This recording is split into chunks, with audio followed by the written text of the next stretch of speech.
guys, welcome back. Okay, we have a challenge this week, but I'm not going to spend as much time on it as I did with the Disney picture. This week we're going to look at this picture, actually just a couple of days because I have some other things that I want to do this week too. First I have to get a CMW out.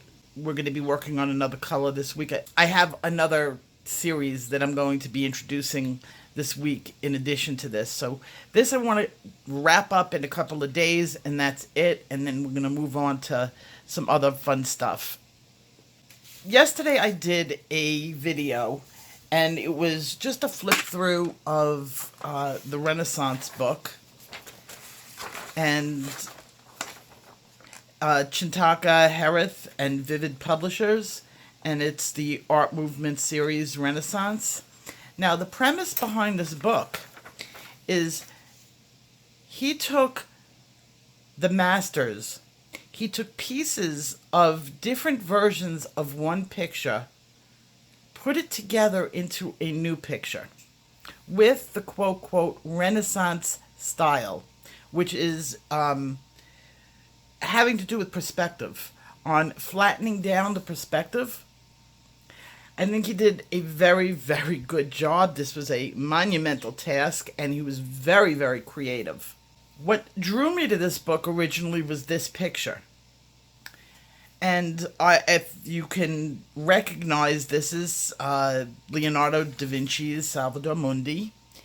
And what he did was he created, well, first of all, his own background. There is no picture out there that has this background with the bust of Christ on it.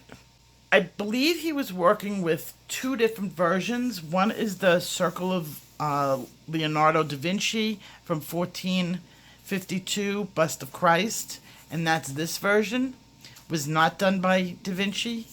And then we have Salvador Mundi, which is questionable. We'll talk about that. Attributed to Leonardo da Vinci, of course. Whether he actually did it or not is a whole, we could be talking for weeks about that. But these are the two versions that he basically put together. Well, there's one other version in there because of this. And this is, I'm forgetting the name. It's not St. Jude, it's St. Christopher, where you would have the light haloing down. No picture has the background. That's artistic, leeway. Let's get on with exactly what I want to do this week with this. And it's a fun one, and I think you're going to learn a lot from it. And I wanted to show you a comparison and where it differed. I want to just talk about the main picture. Now, I'm going to show you the Circle of Leonardo da Vinci, and that's here. And here is Salvador Mundi right here. Now, some little factoids about this picture. This is the last Da Vinci picture that is in private hands. In fact, it broke the world's record for the highest gross in the last time it was sold. It was sold for $450 million. Nobody knows to who, but it's in a private collection. Could you imagine forking over that much for a painting? This picture itself has been under so much scrutiny. Can't 100% for certain say Da Vinci even painted it. They've found some things on this picture that's questionable. First of all, the hand. There was, at one point, they did some x-rays of this, and they did find another hand underneath this hand. And that's very common in pictures. Some people say that this picture has been retouched so many times by so many hands it has very little of Da Vinci even in it, if he was the original artist, which they're pretty sure he was. This picture was lost for several hundred years. There's an unaccounting for it. I think it was like the 1950s that it popped up again. There is something about this picture that I have been telling you guys forever about. It's one of the first things I ever told you. And in fact, I didn't even read about this little bit with this picture until like this week. What disturbs you the most in this picture? When you're looking at the picture, what is the first thing that draws you to it? Well, it's the eyes. His face looks slightly off. Why? The pupils have been shown to be two different sizes. Now, whether or not it was done on purpose or it was somebody after Da Vinci that had done it, but they're definitely two different sizes. The side, the pupil is, I know it's very hard to see on this picture, and even if I got you up real close, you probably wouldn't see it. You need to go to the internet and look up a better photograph than what I have here. This pupil is larger and higher than this pupil. And I also believe this pupil is damaged, either damaged or a wayward paint stroke, but there is a definite difference in the eyes. Also, the one thing that they also talk about is the light reflection in the crystal. And that was definitely off. I believe that they're talking about these lights were not, and the reflection was not the way Da Vinci usually did it. So it could have been done by a later artist taking artistic liberty. It's things they'll never know, and things for art critics to ponder and talk about for cocktail parties for the next 100 years. Okay, so when looking at this one, this picture both intrigued me and disturbed me at the same time. There's a lot of artistic liberty in it that may have been mistake. And I know that in talking with the artist, he was not formally trained in art, but I want to point things out to you that you might not see it, but when you see it, you'll go, oh yeah, that's right, and you won't make. First of all, the shoulders are slumping in different angles. This shoulder is going down this way. This shoulder is going out that way. Now, this is making the body turn slightly if you go with any sort of vision. So while these pictures are frontal view, in this picture, his face is front, but his body is turned to the side. And he's facing that direction his body is going in.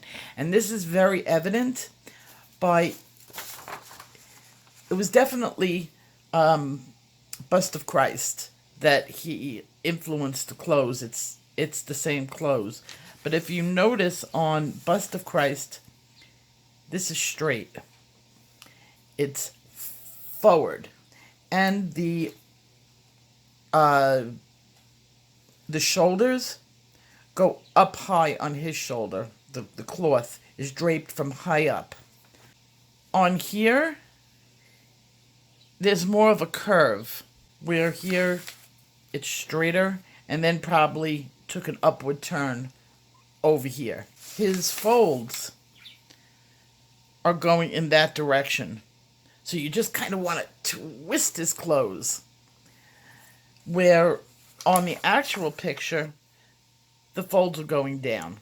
Another thing that I noticed is, and this is, hands are very, very difficult to draw. His hand here is probably the weakest point of the picture. They're very unnatural, and even unnatural for the Renaissance period. This is more modern day student, where this would be more indicative of the Renaissance and the way they portrayed perspective. And you can see there's a big difference. His fingers are not,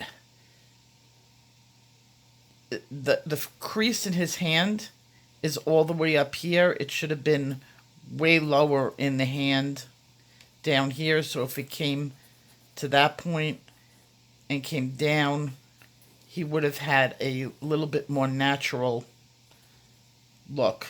His fingers are also even. See, right there, they're even.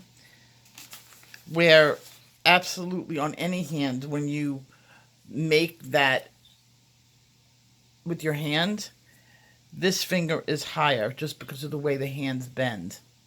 And there's a definite angle that goes with this pose. And going with this pose, it would make the fingers going in that direction for a correct perspective.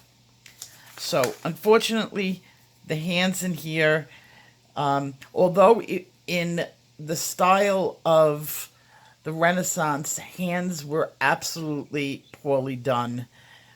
In most pictures, hands are extremely hard to do.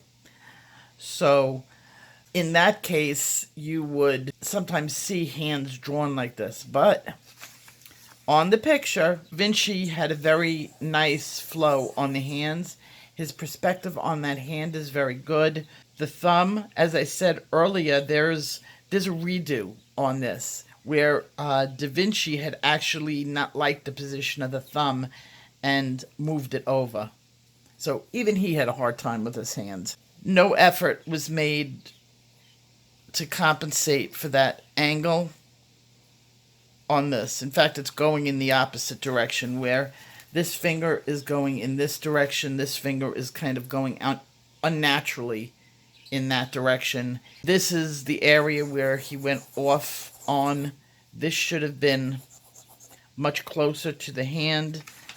And as you can see here, there's a sharper angle, and the thumb and the forefinger are much closer together.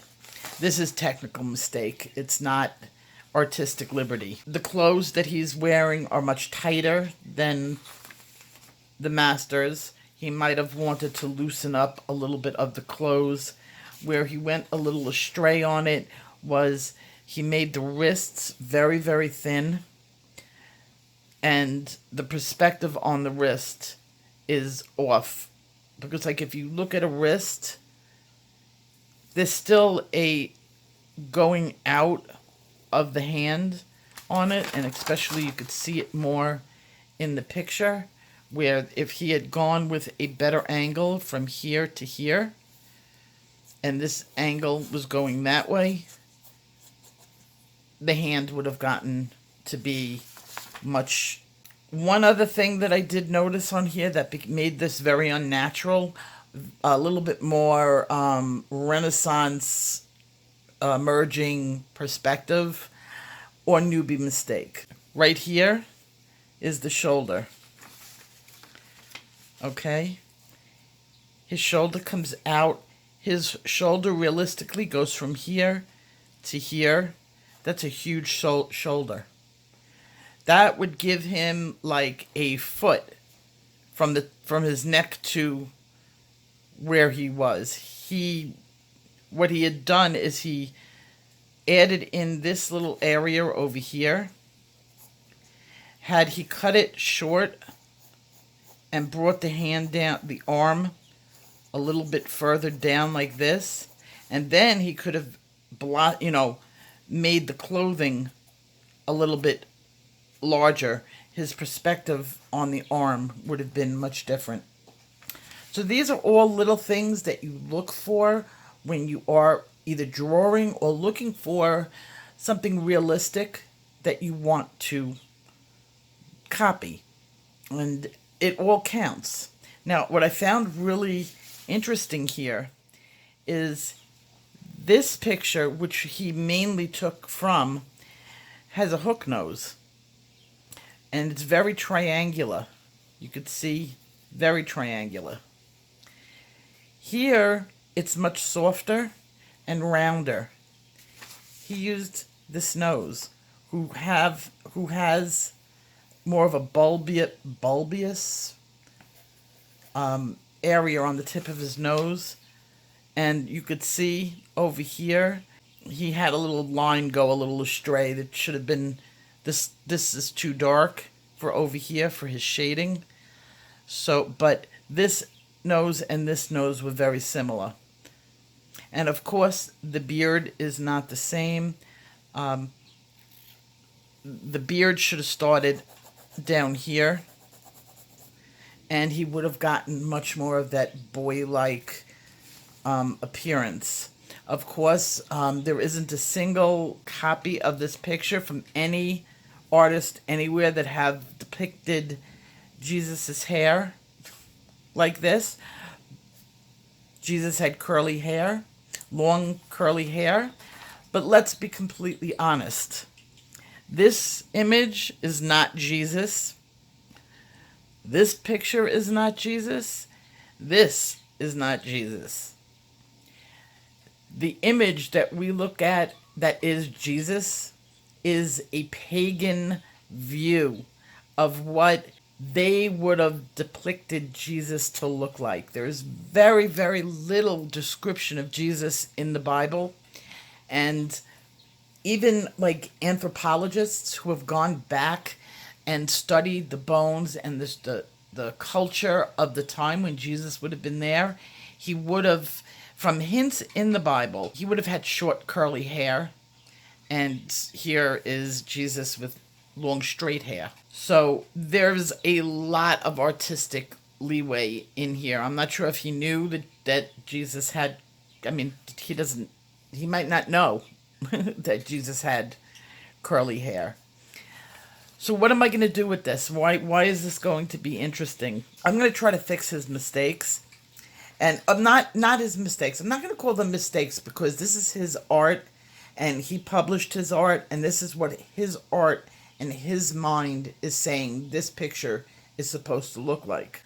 Now I'm going to take his version of the masters and photos of the real masters, and I'm going to attempt, and I don't know how this is going to work out because I can't erase any of his lines.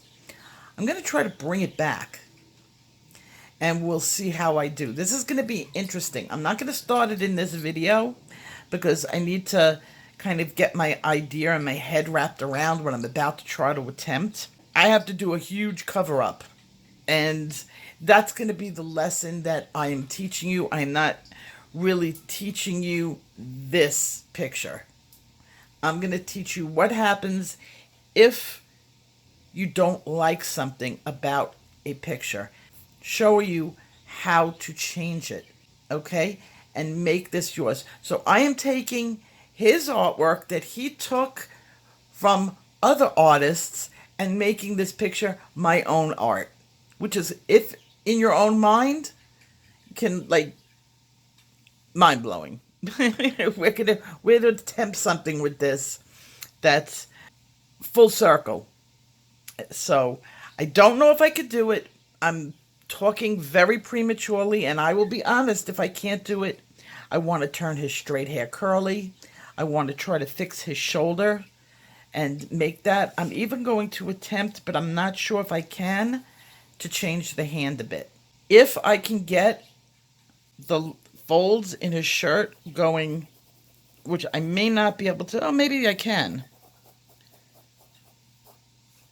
I just might be able to do it. I'm going to try to fix his entire angle and push him so he's looking straight. So that's pretty much a big accomplishment. And I will see you guys tomorrow when we go for this challenge. Take care.